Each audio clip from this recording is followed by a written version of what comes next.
Welcome to LMC, Little Mercury Club.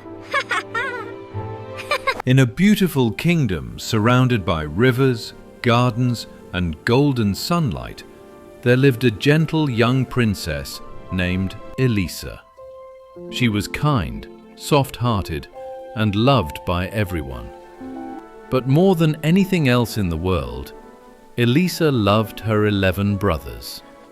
The palace was always filled with laughter. Every day, the 12 children played together through the grand halls and flower gardens.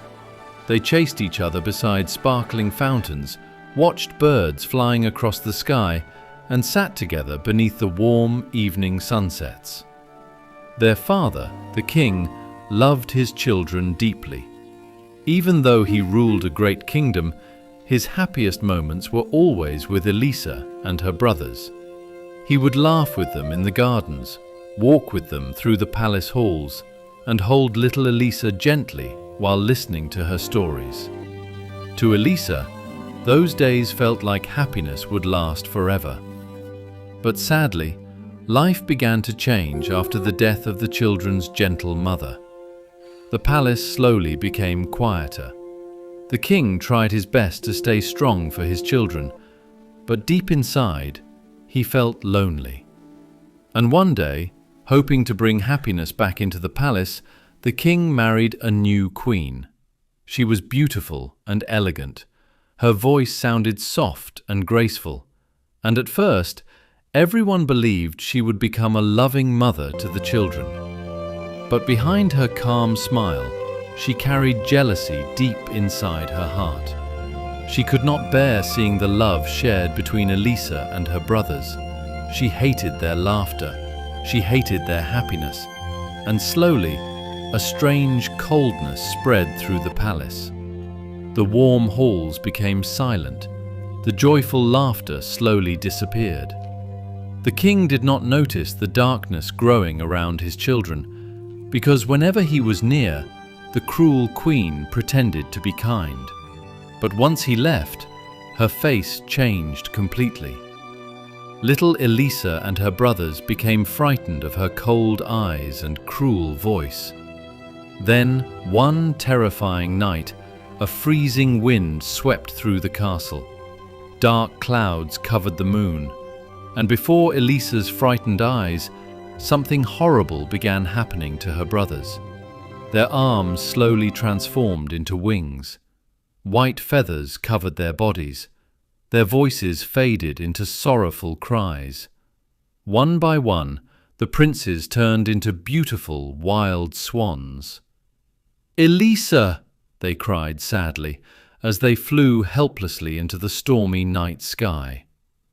The little princess fell to her knees in tears, but the cruel queen was not finished yet. She sent Elisa far away from the kingdom into a lonely forest. Days passed, then months. The once joyful princess now wandered alone through forests, rivers, and cold mountains. Yet through all her sadness, Elisa never stopped thinking about her brothers. Every night, she looked toward the sky, whispering softly, "Where are you?" Then one evening, as the golden sun slowly disappeared behind the mountains, Elisa saw something magical. 11 magnificent white swans flew down toward a quiet, moonlit lake. And as the final sunlight faded, the swans slowly transformed back into her brothers. Elisa ran toward them with tears filling her eyes. At last, they were together again. Her brothers explained the terrible curse. "During the day, we must remain wild swans," they said sadly. "Only at night can we return to human form." Elisa held them tightly and cried, "There must be some way to save you." That night, a gentle, magical fairy appeared beside Elisa beneath the moonlight. "There is a way," the fairy whispered softly. "You must weave 11 shirts from stinging nettles." Elisa listened carefully. "But there is one terrible condition." The fairy's voice became serious. Until every shirt is finished, you must never speak a single word. If even one word escapes your lips, your brothers will die forever." Elisa became silent. Then, slowly, she nodded, because she was willing to suffer anything to save her brothers. The next morning, Elisa began her painful task. Deep inside dark forests, she gathered sharp, stinging nettles with her bare hands. The thorns cut her skin, her fingers bled, but still, she continued weaving. Day after day, night after night, without speaking, without complaining, without giving up. People began fearing her silence. Some believed she was strange. Others believed she carried dark magic. Still, Elisa quietly continued weaving the magical shirts. Even when tears filled her eyes, her wounded hands never stopped moving. Far above the forests, her brothers often flew in circles through the sky, watching over her, unable to help her, unable to speak, only waiting. Then one day, soldiers discovered Elisa weaving alone beneath the moonlight in a quiet graveyard. The villagers became frightened. "She must be a witch," they whispered fearfully. Elisa tried desperately to explain, but she could not speak, because one single word would destroy everything. And so, the silent princess was taken away. Even then, Elisa continued weaving. Inside cold prison walls, beneath dim candlelight, her trembling fingers moved weakly through the final nettles. Only one shirt remained unfinished. Then came the terrible morning. Elisa was brought before the crowd. Dark storm clouds covered the sky above her. People looked at her with fear and anger. But Elisa did not cry. She only looked upward into the sky, waiting, praying.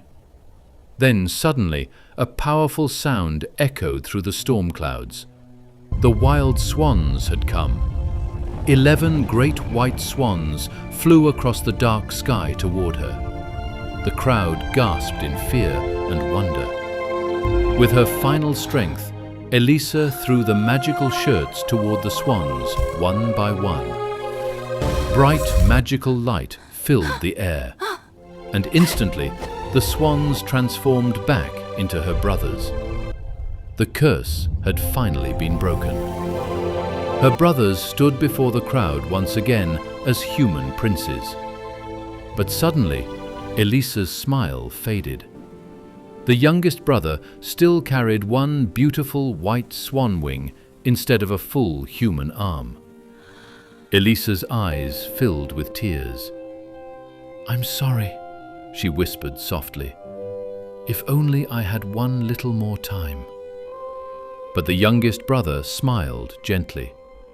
He walked toward Elisa and embraced her tightly with his human arm. Then softly he said, "This wing will only remind me how much you loved us."